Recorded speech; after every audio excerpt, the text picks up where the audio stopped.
dan akhirnya hal itu okey, sekejap ya kawan-kawan. Bila PPPM itulah yang takdirkan kita berada di sini.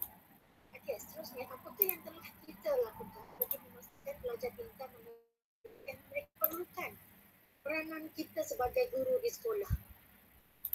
Ada tak dalam kelas sepanjang yang kita mengajar tu, ada yang dah mengajar berbelas tahun, lainlah yang temporary tu kan. Tapi yang temporary pun Alah, internet slow. Okey. mereka tu ada dalam kalangan peserta ni juga mangsa keadaan. Sebenarnya dia adalah pelajar pintar tetapi tidak dikenal pasti, yang akhirnya jadilah macam sekarang. Nasib baik jadi macam yang ada sekarang. Sempat juga mengikuti kursus ini ataupun mungkin yang memberi kursus ini salah seorang pada mangsa. Neneng. Okey. Okey, apakah yang telah kita lakukan bagi membantu? So saya cuba share screen sekarang. Okey, saya harap kamu dapat tengok. Soalan-soalan ini Saya akan present hari ni slide saya. Okey, 2.4 iaitu teknologi pengeluaran. Minta maaf kalau tersalah-salah typing error tu sebabnya cikgu baru buat tadi untuk korang. Okey, baru siap dan cikgu ada 2 kelas sekarang ni untuk attend sekaligus. Okey, cikgu ada khusus. Okey, so 2.4 teknologi pengeluaran makanan. Okey, sambil cikgu tulis ni, sambil cikgu terangkan, kamu bolehlah ambil peluang untuk tulis nota-nota yang cikgu ada. So slide ini nanti cikgu akan share dengan kamu. Okey, cikgu share dengan kamu nanti. Jadi kalau bila saya dalam Google Classroom, okey, saya akan invite kamu untuk bila kamu check email, kamu akan tengok ada satu email Canva. Saya dah pesan dalam group hari tu. Kamu kena accept invitation tu supaya kamu dapat slide ini. Okay? Saya akan mulakan dengan 2.4 teknologi pengeluaran makanan. Ya. Yeah. Slide tu dekat MOE ke email biasa? Saya akan suruh kamu attend guna MOE. Boleh? Boleh. Guna MOE senang sebab MOE ni banyak benda free. Kalau kamu guna sendiri kamu kena bayar. Okay? Kalau yang kerajaan punya semua free Okay, so 2.4 teknologi makanan. So dalam bab ini kita akan belajar apa contoh dan apa teknik. Okay, apa teknik teknologi pengeluaran makanan dan bagaimana kaedah untuk kita menambahkan lagi pengeluaran makanan di Malaysia. Sebab sekarang kita ramai orang kan kita pertambahan bilangan manusia dalam bumi ni makin ramai. So kita kena fikir macam mana kita nak hasilkan makanan pun banyak supaya cukup untuk semua orang dekat planet bumi ni. Okay, so antara langkah yang diambil dalam teknologi pengeluaran makanan yang pertama adalah kita akan meningkatkan kuantiti makanan. Kuantiti dari segi berapa banyak dia lah. Okay, kalau bulan ni Malaysia menghasilkan 10 tan beras. Oh tak cukup sebab dah ada baby baru nak makan semua. Okay. So apa langkah yang kita kena buat supaya kita dapat meningkatkan kuantiti makanan. Yang kedua dapat meningkatkan kualiti makanan. Bukan saja beras tapi beras tu kalau makan jadi pandai. Contoh. Okay. So kualiti pengeluaran makanan tu. Yang ketiga, menghasilkan dan menggunakan baka yang bermutu. Okay, kalau makan daging, makan lembu, kita nak baka yang baik-baik saja. Orang sekarang makan ayam organik. Okay, so itu contoh baka yang baik. Tak makan benda-benda yang rosak sebab nanti kita akan makan ayam tu. Jadi, kita nak baka yang dihasilkan oleh ayam tu adalah baka yang berkualiti. Yang keempat, menggunakan pelbagai jenis teknologi moden. Okay, kenapa kita nak guna banyak teknologi moden? Sebab teknologi moden ni dapat membantu kita menjadikan makanan yang kita hasilkan tu cepat. Kita dapat buat benda tu kalau dulu guna tangan je kan, guna orang di kilang tu buat menggunakan tenaga manusia. Tapi kalau guna teknologi moden, contoh guna mesin, kita dapat menghasilkan makanan tu dengan lebih banyak dan berkualiti. Okey, so ini adalah cara bagaimana kita nak meningkatkan kualiti dan kuantiti pengeluaran. Okey, so yang pertama, kita menggunakan teknologi moden macam cikgu cakap tadi.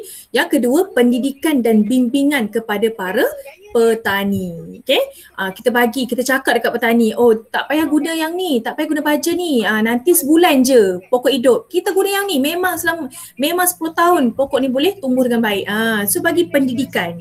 Yang ketiga, penyelidikan dan pembangunan. Kita nak hasilkan buah papaya.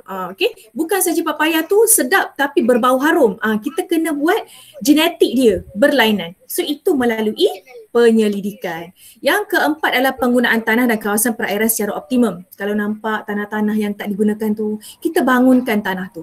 Okay, kita buat sistem saliran supaya air boleh mengalir dan air boleh siram pokok-pokok yang kita tanam. Okay, so kita kena guna tanah tu supaya kita boleh tanam benda dengan lebih baik, dengan lebih banyak. Okay, urusan tanah yang cekap, ini nanti cikgu terangkan. Dan yang terakhir adalah penggunaan baka yang bermutu. Macam tadi cikgu dah terangkan. Okey, penggunaan baka yang bermutu. Poin yang pertama, kita ada kelapa sawit Tenera. Allah, bukan Tenggera, Tenera. Aduh, tersalah eja. Minta maaf ya tuan-puan. Tenera. Okey, kelapa sawit Tenera berbuah lebat, mempunyai isi roh yang besar, sabut yang tebal dan tempurung yang nipis dan isi kandungan minyak yang tinggi. Kan bagus kita ada baka yang macam ni. Kita nak ada kelapa sawit tu biar banyak minyak dia boleh hasilkan. Okay, jadi Tenera adalah salah satu contoh baka yang bermutu. Belimbing bintang emas. Okay, so M-Star ataupun Mardi adalah nama dia. Mardi adalah agensi yang membantu untuk untuk mengembangkan lagi, okay, penyelidikan melalui belimbing ni. Berwarna kuning keemasan, manis dan rangup. Wow, sedapnya. Okay. Yang terakhir adalah lembu mafriwal, mempunyai tenusu kacukan, menghasilkan susu yang banyak dan sesuai hidup di kawasan beriklim tropika. Kamu pernah tengok kalau biasanya dekat New Zealand je ada lembu yang berwarna hitam putih tompok-tompok macam ni kan. So sekarang ni kat Malaysia pun ada. Nama dia lembu mafriwal. Okay? So ini contoh-contoh baka yang bermutu. Bila ada baka yang bermutu, kita dapat hasilkan makanan kita dengan lebih berkualiti dan banyak. Kita kan makan banyak kan. Jadi kita kena buat hasilkan makanan dengan banyak. Okey, ciri-ciri baka yang bermutu. Apa contoh baka yang bermutu? Ciri dia apa? Yang pertama, kalau benda tu lembu lah, okay, atau kerbau. Ada orang makan kerbau tak kat sini? Tak ada. Tak pernah rasa. Okey, saya rasa kamu kena rasa kerbau. Okey, supaya kamu sedap betul Haikal? Ya. Oh, okey. Saya sebenarnya takut. Saya geli. Tapi bolehlah nak rasa tu kan. Okey. Dia macam lembu je, sama je. Oh, ya ke? Bukan lagi keras ke? Taklah keras sangat. Kalau empuk. Okey, so daging, susu dan buah yang lebih bermutu. Ciri-ciri baka yang bermutu kan. Dia punya daging sedap, dia punya daging macam susah nak busuk ke, ataupun susu dia banyak. Sekali bela 6 bulan dapat hasilkan susu bertantan. Macam itulah kita nak. Okay? Yang kedua, penjagaan mudah dan kos penjagaan rendah. Tak payah baling je kat dia.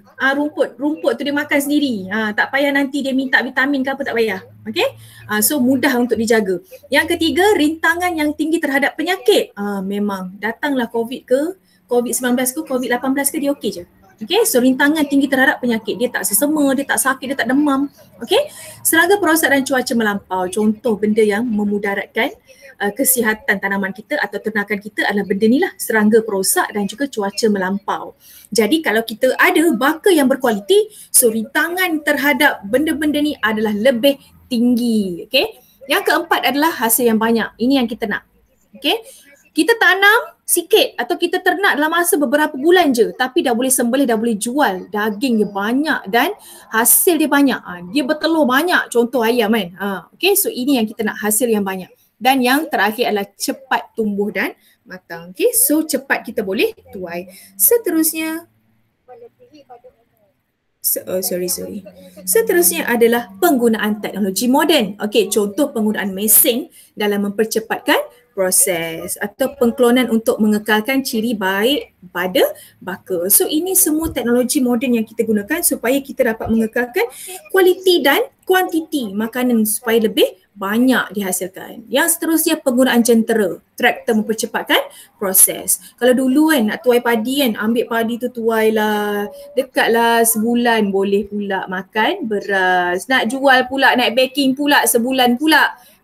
Okay, lambat. Jadi kita guna jentera atau traktor. Dan yang terakhir ialah penggunaan drone. Okay, petani sekarang guna drone ya, jangan main-main.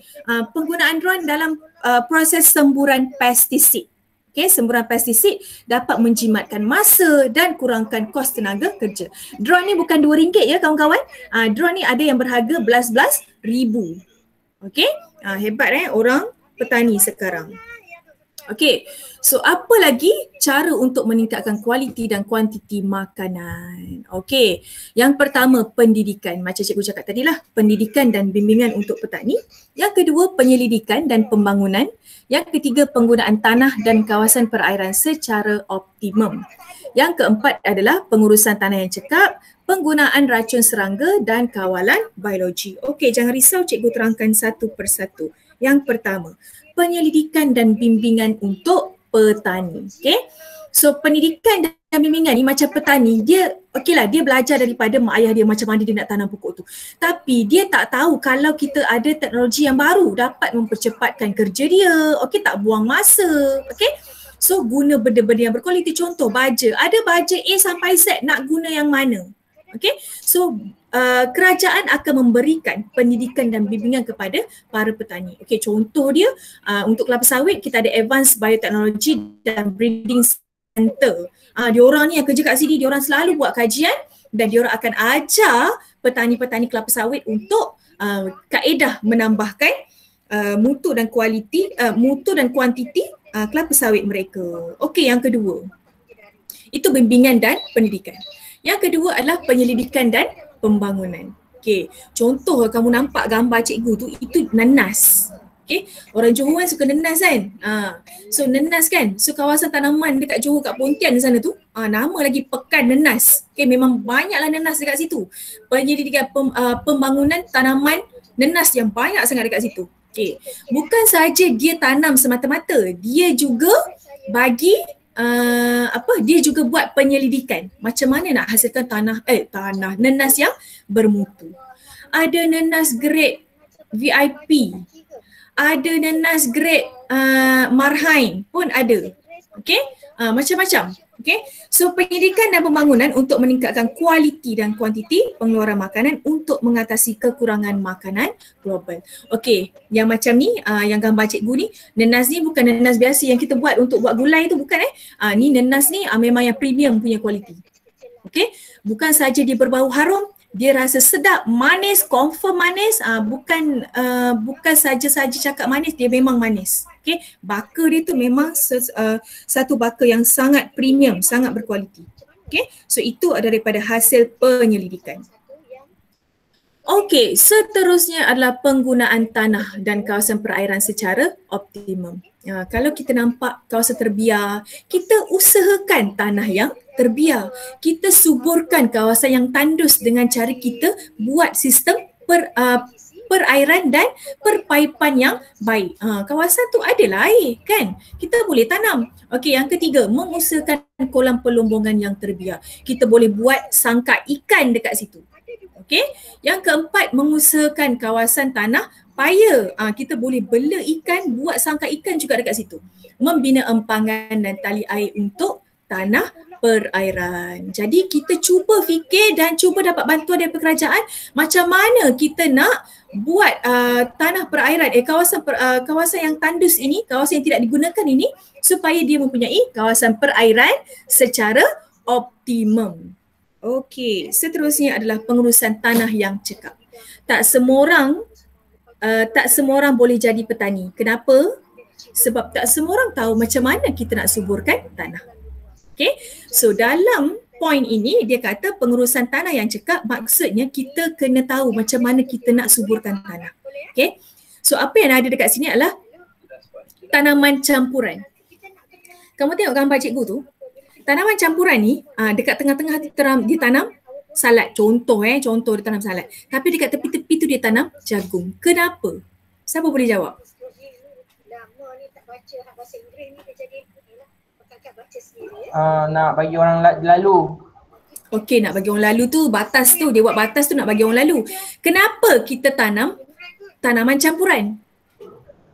Supaya tanah subur. Okey, betul, tanah subur. Macam mana tanah tu boleh subur kalau kita ada tanaman campuran?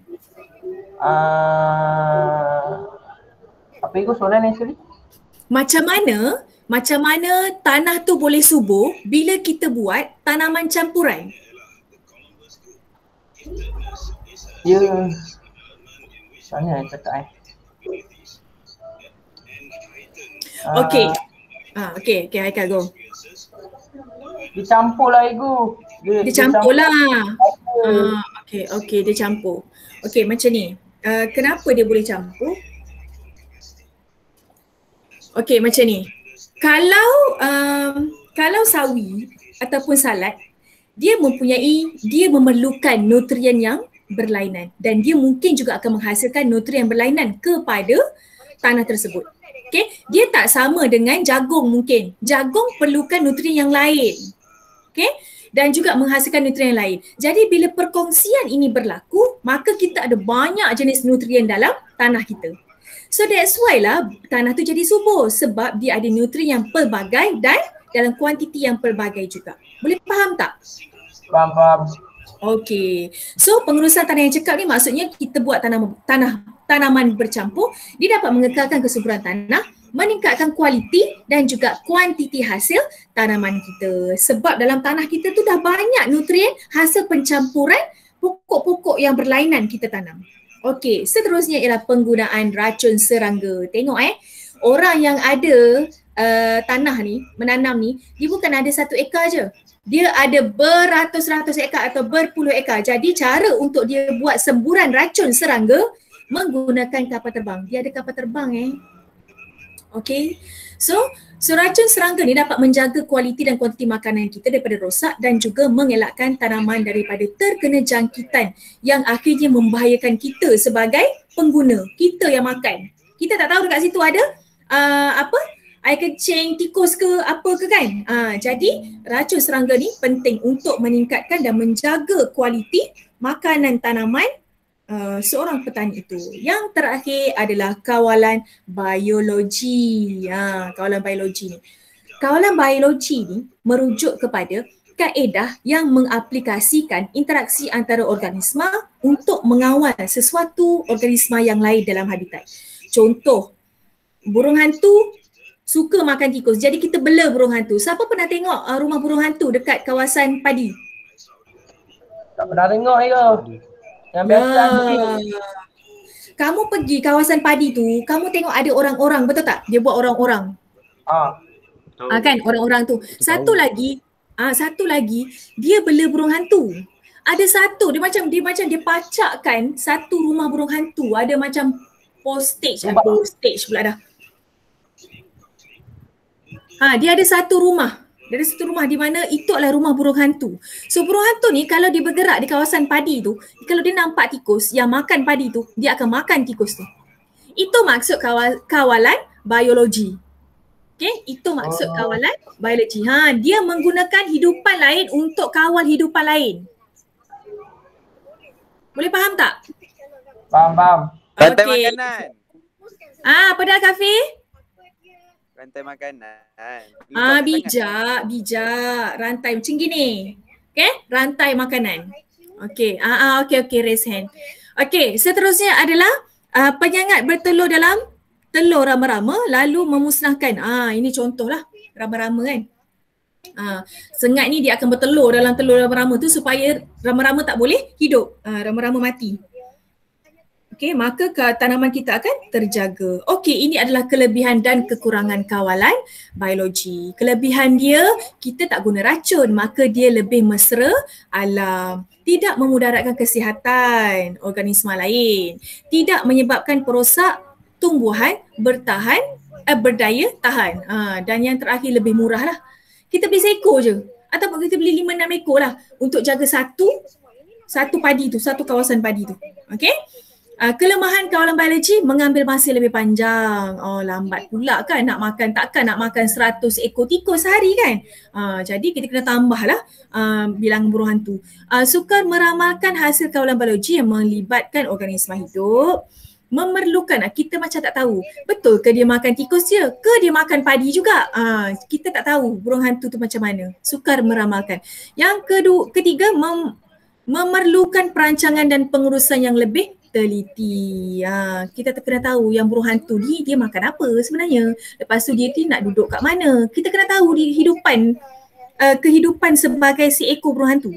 Dan mengganggu keseimbangan ekosistem jika populasi spesies pemangsa atau parasit. Jadi rantai makanan macam Akafi cakap tadi, bila terlalu banyak sangat pemangsa, jadi rantai makanan kita juga akan terjejas. Okey, itu sahaja rakan-rakan. Kita habis di situ. Okey. Sekejap cikgu stop recording sekejap.